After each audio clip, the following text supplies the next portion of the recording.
હાલમાં સમગ્ર ગુજરાતમાં ગેરકાયદેસર દારૂ અને ડ્રગ્સનો મામલો જોર પકડી રહ્યો છે। ત્યારે થોડા દિવસ પહેલા નર્મદા જિલ્લા આમ આદમી પાર્ટીના જિલ્લા પ્રમુખ નિરંજન વસાવાના ભાઈ દારૂ સાથે ઝડપાયા હતા। ત્યારબાદ ભાજપ અને આમ આદમી પાર્ટી ઉપર એકબીજા ઉપર બુટલેગરો સાથે ગરોબો અને સંબંધ હોવાના દોષારોપણ કરવામાં આવી રહ્યા હતા। તે દરમિયાન ગઈકાલે 5 ડિસેમ્બરની બપોરે આમ આદમી પાર્ટીના જિલ્લા પ્રમુખ નિરંજન વસાવાની ગાડીને અધવચ્ચે બુટલેગરે આંતરીને હુમલો કરવાની ઘટના સામે આવી છે। ત્યારે શું છે સમગ્ર મામલો, વાત કરીશું આ વિડીયોમાં। વૈષ્ણવજન તો તેને કહીએ જે પીડ પરાઈ જાનાને રે।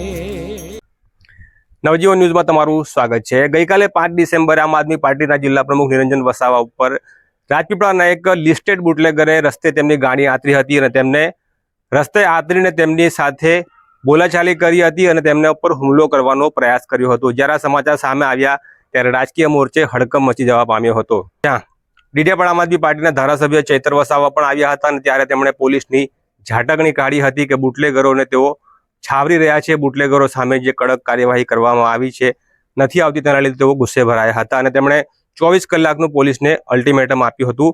ત્યારબાદ જે સમગ્ર પોલીસ સ્ટેશનમાં ઘટનાક્રમ થયું છે એ જુઓ અને ત્યારબાદ તેમણે મીડિયા સાથે પણ વાત કરી હતી। સહી કરો ફટાફટ, સમય નથી। એ તો બેસીએ બિસ્તરા પોટલા હાથે। જે ગાડી લઈને આવેલા એ પકડી ગઈ। એ તો આમનો વિષય છે, હોત છે આપણે નહીં હોતા ગાડી તો પકડવી પડે ને। તો પછી માટી ગયેલા છે, દારૂ ને ડ્રગ વેચીને માટી ગયા છે એમને સહી કરવાની ના પાડી, આપની રાહ જોઈને બેઠા હતા। સહી કરવાની ના 15-20 મિનિટ ઉપર થઈ કે અમે લખીને તૈયાર રાખીએ તેમણે સહી ફર્સ્ટ એવું કીધું કે સાહેબ આવશે વાંચશે એના પછી સહી કરો અને એ ડિસિઝન લેશે પછી સાઈન કરીશ। રેકોર્ડિંગ છે ને આપણે એફઆઈઆર કરી દો। હા હા અમે તો લખીને ઇમિડિયેટલી તૈયાર। અટક લઈ લો, બધા બુટલે કરો। કેટલા જણ હતા ભાઈ? સાહેબ 4 થી 5 જણ ગાડીમાં હા, હતા। બધા એક ગાડી બી ઇમિડિયેટલી હમણાં એરેસ્ટમાં લો। અને મુદ્દા માલ માટે કડક હાથે દાખલો બેસાડો। બ્લેક ફ્રેમ વાળી ગાડી છે GJ5 એ તો મેં લખાવી છે, તમે તમે લખાવી જ છે નંબર તો 9150 એ તો મેં લખાવી જ છે, લખી જ છે, મેં ક્યાં ના પાડી છે। ખુલ્લેઆમ સંતોષ ચોકડી પર આવી રીતે એ કરે મારે એવું દાદા થોડું એ બાબતે અમે લીધી છે। હા, ના ના એની જ વાત કરીએ છીએ, ગંભીરતાથી લો, એની જ વાત કરીએ। બુટલેગરોને છે ને અમને ખબર છે ડ્રાઈવર છે, કોણ છાવરે છે ને બધું ખુલ્લું કોણ છે ડ્રાઈવર છે, નગરપાલિકાનો ડ્રાઈવર છે, એવી રીતે થોડું ખુલ્લેઆમ અમને ધાક ધમકી અપાય। અમે બી રાજકીય પક્ષમાંથી આવે છે હે અને તો કઈ બોલતા નથી, અમે જાણે જાણતા નથી। ફરિયાદ તમે જે કીધી એ પ્રમાણે મેં લઈ લીધી FIR કરો। બરાબર છે, તમે કીધી એ FIR કરો પ્રમાણે। હા હમણાં। હા મેં ક્યાં ના પાડી, મેં લખી લીધી છે તમે FIR સાહેબ। કરાવો હમણાં ઇમિડિયેટલી નાટકમાં લો, નહીં તો અમે અહીંથી જવાના નથી। એસપી કચેરી હમણાં ધરણા પર બેસીશું અમે, આ કહી દીધું તમને। આપ આવો પછી હું હા, એ સાઈન તમારા કરશે। બધાના જે હોય તે ભાઈ, અમે કોઈ સંબંધોને પણ નહીં એ વાત જ નથી થઈ। આપ તમે સહી એ કરવાની કોના ના આશીર્વાદ છે? પાડી ને। બજારમાં દાદાગીરી કરે એટલે મેડમ પણ અંદરથી ઇમિડિયેટલી કાર્યવાહી કરો, એરેસ્ટ કરો। બાકી કાલે છે ને બધાને આહવાન કરીએ છે, કાયદો અને વ્યવસ્થા બગડશે એની જવાબદારી લેજો તમે। આહવાન તમે કરો છો ચૈતરભાઈ, તો તમારે જવાબદારી લેવી પડે। હું તો આપને કહી દઉં તો કેમ કાર્યવાહી નથી કરતા? પણ એમને- બંધ કરો તમે। મારી વાત આ સાંભળો। ખબર છે કોના સંબંધો છે, હું આપને કોણ છાવરે છે, ક્યાંથી દારૂ આવે છે। સાહેબ બહારની તમે બાર બાટલીના તમે 4 દિવસ મીડિયામાં ચાલે છે, તમે અમે કોઈ દિવસે ભલામણ કરી છે કોઈની દારૂ માટે? મારો કોઈ દિવસે અમે તમારા પર ક્યાં ફોન ના આવ્યો છે? પાડી? અમે 12 ક્યાં ના બાટલીનું પાડી તમે છે?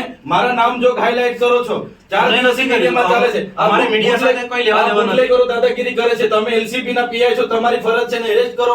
હા પણ ફરિયાદ આપે ત્યારે ને હા, આઈપી છે ને ભાઈ, પણ સાઈન પણ સાઈન તો કરવા જોઈએ, સાઈન સાઈન કરવા તૈયાર નથી। સાઈન કરો, અભી એફઆઈઆર કરો તમે ઓનલાઈન। હા, તો એ તમારી રાહ જોઈને બેઠા છે કે આવે ત્યારે મેં સહી તો કરી। સાઈન સાઈન કર ભાઈ। તો પછી એમને સહી એ કરવી જોઈએ। બુટલેગરોને કહી દે કે આ કોંગ્રેસ વાળા નથી, ટાટિયા તૂટી જશે।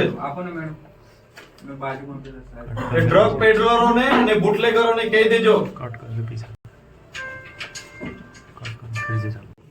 એ લોકો સાથે મહિનામાં કેટલી વખત વાત થઈ છે, જિલ્લા પ્રમુખ સાથે કેટલી વખત વાત થઈ છે, સાંસદ સાથે કેટલી વખત વાત થઈ છે, અને નગરપાલિકાના પ્રમુખ સાથે એની સાથે કેટલી વખત વાત। કોલ ડિટેલમાં એમની આવે તેમના નામ જો ઉલ્લેખ કરો, સપ્લિમેન્ટરી ફરિયાદ કરો એમના પર બી, એ લોકો પ્રોત્સાહન પૂરું પાડે છે। આપી દો બધું।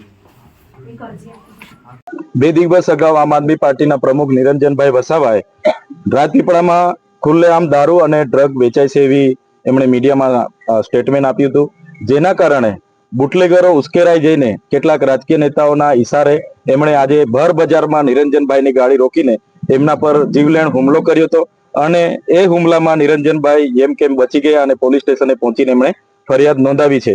ત્યારે આજે બુટલેગરોની જે દાદાગીરી છે અને ડ્રગ પેડલરોની જે દાદાગીરી છે કે એક જિલ્લા પ્રમુખ પણ આજે સુરક્ષિત નથી, ત્યારે સામાન્ય જનતાની તો શું વાત થાય. ત્યારે એમના પર કડકમાં કડક કાર્યવાહી થાય, એમના પર જે જીવલેણ હથિયારો હતા એ જમા કરવામાં આવે, એમની ગાડીઓ જમા કરવામાં આવે અને એમને લેસ્ટેડ બુટલેગરો જેટલા પણ છે એમના પણ કેટલી એફઆઈઆરો ભૂતકાળમાં થઈ છે એ યાદી સાથે આવનારા દિવસોમાં કડક કાર્યવાહી થાય, તળીપાર પાસા સુધીની કાર્યવાહી થાય એ અમારી માંગણી છે.